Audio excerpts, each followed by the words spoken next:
One summer moment can change a child's life. Through Toys for Tots Give and Go initiative, your support provides books, games, toys, and outdoor adventures that spark curiosity, creativity, and a love of nature. Whether it's fishing, learning a new sport, reading under a tree, or playing with friends, these moments build confidence and lifelong memories. For too many children, those moments never come. You can help change that this summer. Visit toysfortots.org. Toys for Tots, delivering hope beyond the holidays. Listen, all you New Yorkers.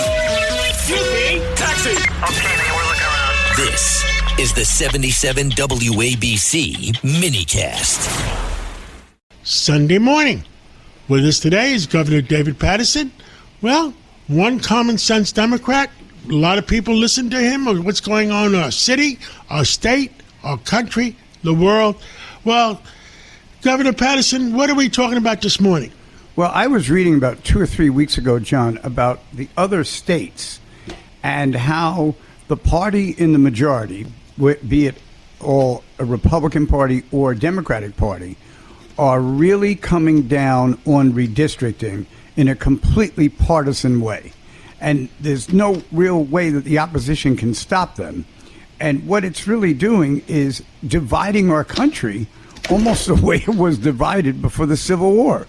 And in particular, up to now, New York had not acted as if they were going to go in that direction. But now it looks like the legislature has decided that they want to do this.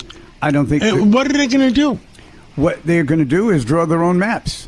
And they're going to draw... So they're going to do it all over again? They're going to do it all over again. And I don't think this is something that the governor was really excited about doing, but, you know, she's completely outnumbered here, and so she's almost taking the lead on it just to, maintain that relationship. But it's a real problem, and it's interfering with, one of the most fabled,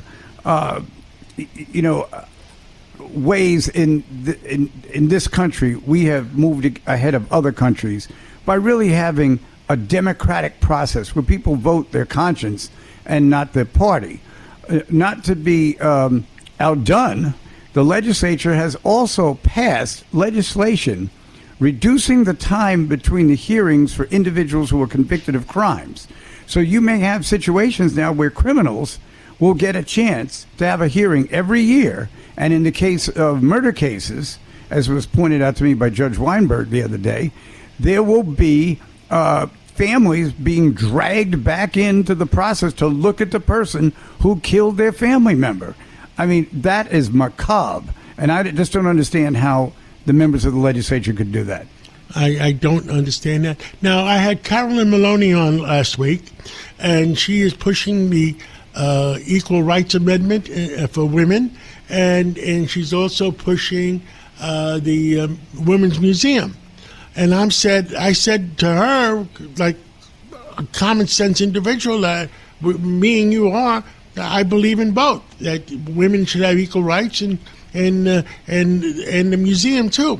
But I understand there's one controversy brought up by Hakeem Jeffries that they want not only men and women, they want the additional 6 genders. And I don't know what 6 genders there are in addition to men and women. Well, I think we've tried it in this country after basically causing people who were lesbian, gay, bisexual, or transgendered out of the closet. But I think... Look, I have no problem with gays. I have no problem with lesbians. I don't have any problem with them. But they're men and women. So if the classification is going to be men and women, it would still stand. But what I guess the minority leader of the Senate is saying, he wants them identified by the way they identify themselves, and that it's not going to happen because the Republicans are not going to put that in a bill. They're just not going to do it. And so I suggest they find something else to do with their time other than that. Understood. What else would you like to talk about this Sunday morning? Well, John, because of the couple of issues that I raised right in the beginning, I think, as I said, we're moving more toward a society that is going to be balkanized. We're not going to really understand each other. We're not going to work with each other. We're going to make presumptions about people or ideas that are going to really injure the process of a country that for so many years has led the world in terms of inventions, in terms of opportunity, in terms of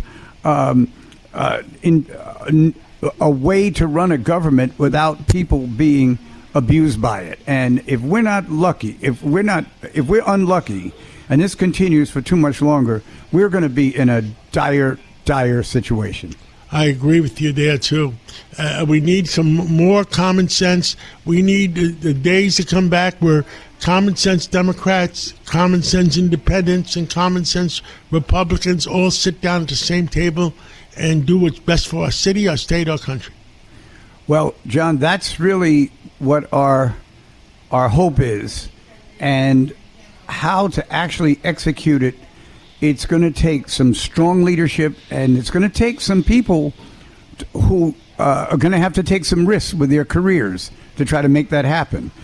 Whether they win or lose, it won't matter, but it will improve the relationships we have among each other. Governor David Paterson, thank you for coming on this Sunday morning, and let's hope common sense prevail, and me and you will still be around to celebrate the 300th year of our country. Fantastic.